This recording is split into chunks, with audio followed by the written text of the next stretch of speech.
আবার তোতাপুরী গোস্বামী বেদান্ত জ্ঞান উপদেশ করে দক্ষিণেশ্বর থেকে চলে যাবার পর ঠাকুর 6 মাস সময় মাটিতে বাস করেছিলেন। তখনও মায়ের বাণী শুনতে পেয়েছিলেন, তুই ভাবমুখে থাক।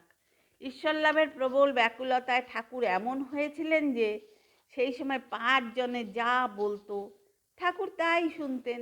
কেউ বলতেন তার চিকিৎসা করানো হোক, ঠাকুর রাজি হতেন। কেউ বললেন কামারপুকুরে তার মায়ের কাছে নিয়ে যাওয়া হোক, ঠাকুর রাজি হতেন। কেউ বললেন বিয়ে দেওয়া হোক, তাতেও ঠাকুর আপত্তি করলেন না। ঠাকুরের এই সময়কার 3-4 বৎসরের ভেতরে মৃত্তিকা ও স্বর্ণমুদ্রা সমান মনে হতো। এই দৃঢ় ধারণার জন্য তিনি বারবার টাকা মাটি, মাটি টাকা বলতে বলতে তার হাতের মুদ্রা ও মাটি গঙ্গায় বিসর্জন দিয়েছিলেন। এ সময় তিনি কাঙালির ভোজনের পর বাকি অংশ গ্রহণ করে ভোজন স্থান পরিষ্কার করতেন। এ সময় চন্দন ও বিষ্ঠা তার কাছে সমজ্ঞান হতো। তিনি ওই কালের ভিতরে শ্রী শ্রী জগদম্বার পূর্ণ দর্শন লাভ করে সিদ্ধকাম হয়েছিলেন এবং সাধনায় চরম ফল লাভ করেছিলেন। এই সময় ধ্যান করতে বসলে তিনি দেখতেন ত্রিশূলধারী এক সন্ন্যাসী তার নিজের দেহ থেকে বের হয়ে বলছেন, অন্য চিন্তা ত্যাগ করে ইষ্ট চিন্তা যদি না করিস তোকে এই ত্রিশূল তোর বুকে বসিয়ে দেব। আবার ঠাকুর কখনো দেখছেন এক যুবক সন্ন্যাসী মূর্তি তার নিজ শরীর থেকে যখন তখন বের হয়ে সকল বিষয়ে উপদেশ দিতেন। ঠাকুরের কখনো সামান্য বাহ্যজ্ঞান থাকতো এবং কখনো জড়বৎ হয়ে যেতেন। একবার কামারপুকুরে হয়ে শিহর গ্রামে হৃদয়ের বাড়িতে যাওয়ার সময় তার ওই দর্শন উপস্থিত হয়। তিনি বারংবার বলতেন যে রাম, যে কৃষ্ণ হয়েছিল সেই ইদানিং রামকৃষ্ণ রূপে নতুন শরীর ধারণ করেছে। নিজ শরীর দেখিয়ে বলতেন।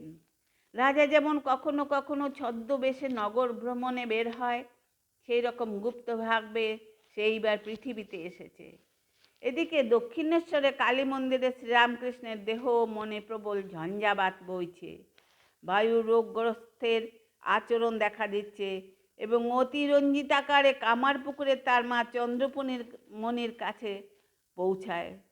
চন্দ্রমণি বড় ছেলের মৃত্যুতে কাতর ছিলেন এবং শ্রীরামকৃষ্ণের শরীরের বিবরণ শুনে বন্ধু বান্ধবদের আর আত্মীয় স্বজনদের পরামর্শে বাড়িতে এনে ওষুধ খাওয়ান, শান্তি সংস্থান করেন, ঝাড়ফুঁক করেন, চণ্ডা নামানো হয় ইত্যাদি নানা কিছু করে ছেলেকে প্রকৃতিস্থ করার চেষ্টা করেন, কিন্তু কোনো কিছুতেই লাভ হয়নি।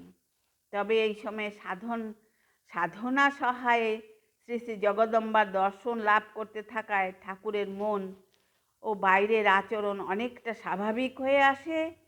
মায়ের মন অনেকটা শান্ত হয়। তখন তিনি পুত্র রামেশ্বরের সঙ্গে আলোচনা করে গোপনে বিয়ে দেওয়ার জন্য পাত্রী খোঁজা শুরু করেন, কিন্তু সবই বৃথা হয়।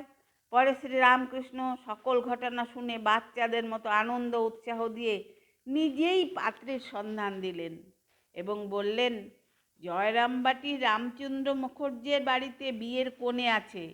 এই ইঙ্গিতের ফলেই পাত্রী সহজেই মেলে এবং বিয়ের দিন স্থির হয়ে যায়।